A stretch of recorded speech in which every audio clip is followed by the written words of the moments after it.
Jennifer, quoi.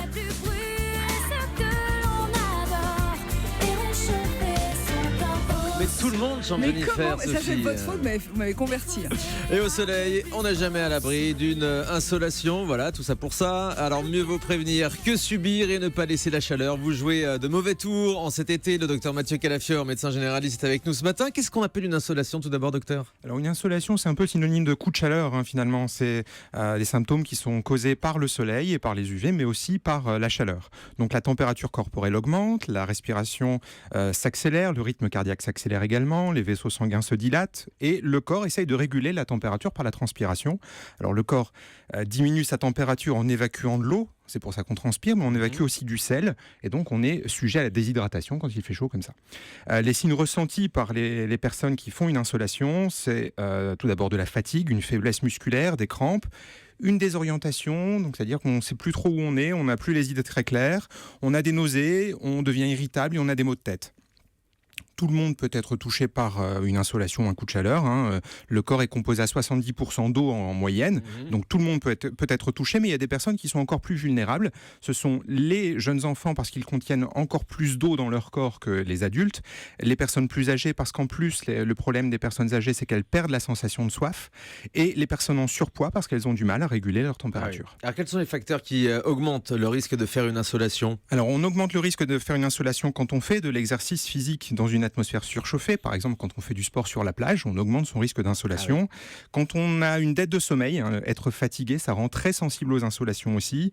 Certaines maladies, une gastroentérite par exemple, qui déshydrate déjà à la base, va accélérer une insolation. Ah, donc on peut faire les deux en même temps. On peut faire les deux en même temps, malheureusement. Un combiné, d'accord. Oui. Après, il y a des médicaments qui peuvent prédisposer à l'insolation, les bêta-bloquants parce qu'ils empêchent le cœur de s'accélérer et donc de refroidir le corps, les diurétiques qui font perdre de l'eau et du sel, les vasoconstricteurs qui empêchent les vaisseaux sanguins de se dilater et certains antidépresseurs.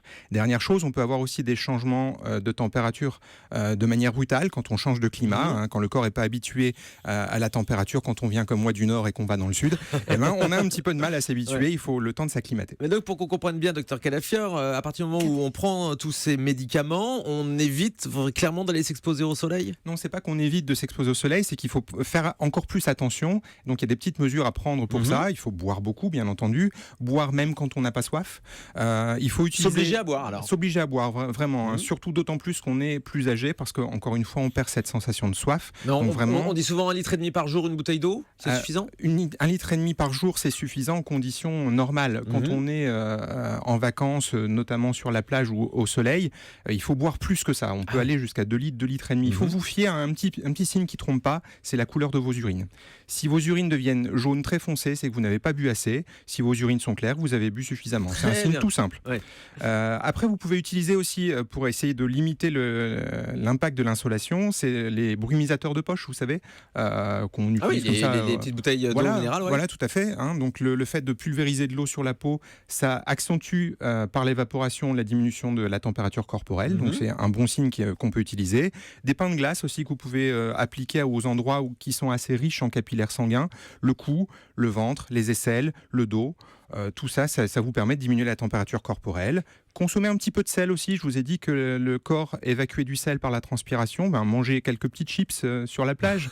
Pas trop si vous êtes insuffisant cardiaque, bien entendu. Il faut faire attention. Ça va faire du bien à notre ligne, ça. Mais voilà, ou manger un tout petit peu de sel. Des choses un petit peu salées pour compenser les pertes que vous avez. Et les pains de glace, on se colle ça directement sur le corps, sur le front, sur le cou ? Voilà, oui, tout à fait, directement. Alors, toujours, c'est pas du glaçon direct, le pain de glace protégé par un linge tout simple, mais sur le front, sur le cou, sur le dos, pour essayer de faire diminuer la température corporelle. Ça a un effet immédiat ? Il faut attendre un petit peu ? C'est un effet qui est dans la quinzaine de minutes qui suit. Ça permet de diminuer justement ça. On peut avoir aussi recours parfois quand vraiment l'insolation est très forte. C'est le cas de certaines compétitions sportives où les sportifs ont une température corporelle qui peut monter beaucoup à cause de l'exercice. On va tremper les patients dans des bains d'eau glacée, mais ce que j'appelle d'eau glacée, c'est vraiment avec des glaçons à l'intérieur. Ah oui. Donc j'ai un souvenir comme ça du marathon de Washington. C'est vraiment, on a trempé une personne qui était à 41 de température corporelle dans un bain d'eau glacée. La personne n'a pas trop apprécié, mais au moins sa température a diminué ensuite. Oui, là, ça doit être automatique. Oui, c'est assez rapide.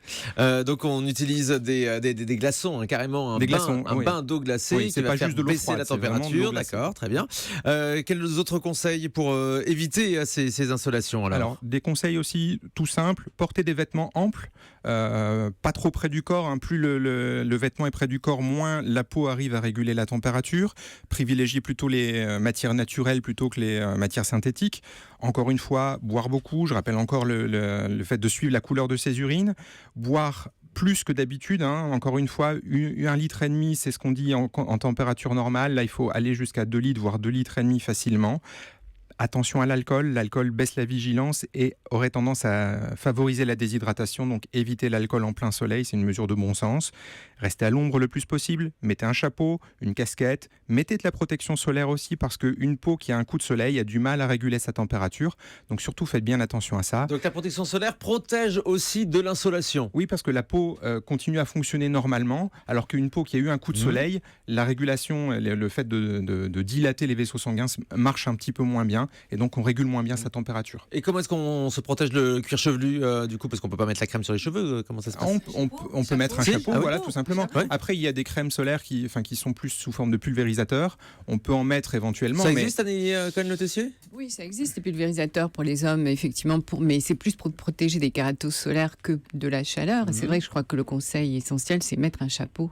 Ouais, c'est un chapeau, parce que c'est la seule. un bob, vous mettez ce que vous voulez, quelque chose qui vous protège à large bord si possible. Mais enfin, si c'est pas possible, un chapeau, une casquette. Il faut bien se dire, hein, quand on est debout, le soleil tape directement sur la tête et les épaules. Donc il faut bien protéger d'une manière ou d'une autre. Entendu. Dernière chose, surtout, ne laissez jamais un être vivant dans une voiture. La température au sein d'un habitacle peut monter de 7 degrés en moins de 10 minutes pour une voiture qui est au soleil. Donc même pour un tout petit arrêt, on ne laisse personne dans une voiture. Oui, vous avez raison. Hein. Des êtres vivants, évidemment, les bébés, les personnes âgées, les adultes, les enfants et aussi les animaux. Parce que parfois, on voit, et c'est hallucinant, des gens qui laissent leur chien à l'intérieur, même pour une course, hein, vous avez raison de le dire. Donc ça, on ne le fait pas. Les températures à l'intérieur d'un habitacle, ça monte à des 40-50 degrés, ça devient des vraies fournaises.